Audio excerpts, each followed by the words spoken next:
துரியோதனனும் சகுனியும் பீமனை விஷம் கொடுத்து கங்கை நதியில வீசிடுவாங்க. இதனால அஸ்தினாபுரமே பீமனை இழந்து தவிக்கும். குந்தி தேவி சிவனை நோக்கி தியானத்துல மூழ்கிடுவாங்க. சகுனியும் துரியோதனனும் தன்னோட திட்டம் வெற்றி பெற்றதை எண்ணி மகிழ்ச்சியில இருந்தாங்க. கங்கையில தண்ணீர்ல மூழ்கிய பீமனோட உடம்புல விஷம் முழுவதும் பரவியது. பீமன் சாதாரண மனுஷன் இல்ல, அவர் வாயு தேவனோட மகன். நதியின் அடியில வாழ்ந்த நாகங்கள் பீமனின் உடலை சுற்றியது. அவர்கள் பீமனை கடிக்க ஆரம்பிச்சாங்க.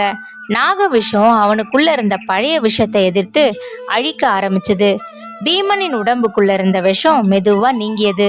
பின்னர் நாகர்கள் பீமனை நாகலோகத்துக்கு கொண்டு போனாங்க. அங்கு ஆயிரக்கணக்கான நாகர்கள் இருந்தாங்க.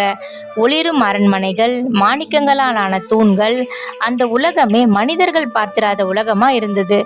அப்போ அங்க வந்தாரு நாகராஜா வாசுகி. வாசுகி பீமனை பார்த்ததும் ஆச்சரியப்பட்டாரு.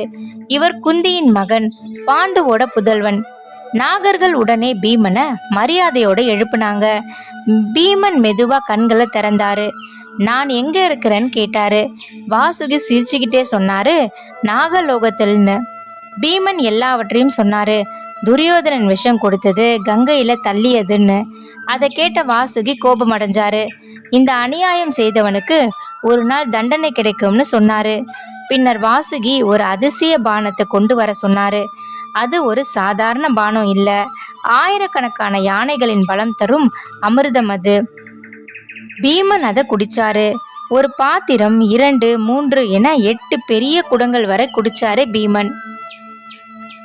ஒவ்வொரு குடத்தோடும் அவனுடைய பலம் பல மடங்கு அதிகரிச்சது. அவனோட உடம்பு முழுவதும் சக்தி பெருக்கெடுத்தது. கைகள்ல மலையென பலம் வந்தது. நாட்கள் கடந்தது. மேலுலகில குந்தி தேவி கவலையோட அழுதுகிட்டு இருந்தாங்க. பீமன் காணாம போய் 18 நாளுக்கு மேல ஆச்சு. அவர் இறந்தாருன்னு முடிவு செஞ்சு அரச குடும்பம் அந்தணர்களுக்கு போஜனம் அளிக்க முடிவு செஞ்சாங்க. அந்தணர்களின் வயிறு நிறையும் வர உணவளிக்க வேண்டிய சம்பிரதாயம் அது. அந்தணர்கள் வந்து அமர்ந்தாங்க. உணவு பரிமாறப்பட்டது. அனைவரும் உண்டு எழுந்து போனாங்க. ஆனா ஒரு அந்தணன் மட்டும் உணவு உண்டுகிட்டே இருந்தாரு. அரண்மனையில் இருந்த உணவு அனைத்தும் தீர்ந்து போச்சு. குந்தி தேவி அந்த ஒரு அந்தணனுக்கு தன் கைகளால லட்டுவை ஊட்டினாரு. அப்போ தன் தலையை துணியை கொண்டு மூடி இருந்த அந்த அந்தணன் சொன்னா, இப்போதே என் பசி தீர்ந்தது தாயேன்னு. பீமன் திரும்பி வந்தாரு. குந்தி தேவி ஆனந்த கண்ணீர் வடிச்சாங்க. சகுனியும் துரியோதனனும் அரண்டு போய் நின்னாங்க. அரண்மனையே மகிழ்ச்சிக்குள்ளானது. பீமன் துரியோதனனை பார்த்தாரு. அந்த பார்வையில ஒரு எச்சரிக்கை இருந்தது. நான் எல்லாவற்றையும் தெரிஞ்சுக்கிட்டேன்னு. பீமன் அமைதியா இருந்தாரு. அவர் மனசுல ஒரு சபதம் பிறந்தது. ஒரு நாள் இந்த அநியாயத்துக்கு பதில் கொடுப்பேன்னு. அந்த விஷம் கலந்த லட்டு ஒரு குழந்தைய கொல்ல உருவாக்கப்பட்டது. ஆனா அதுவே பீமனை உலகின் மிக வலிமையான வீரனா மாற்றியது. சில நேரங்கள்ல எதிரிகள் தோண்டிய குழிதான் நமக்கான சிம்மாசனமாக மாறும்.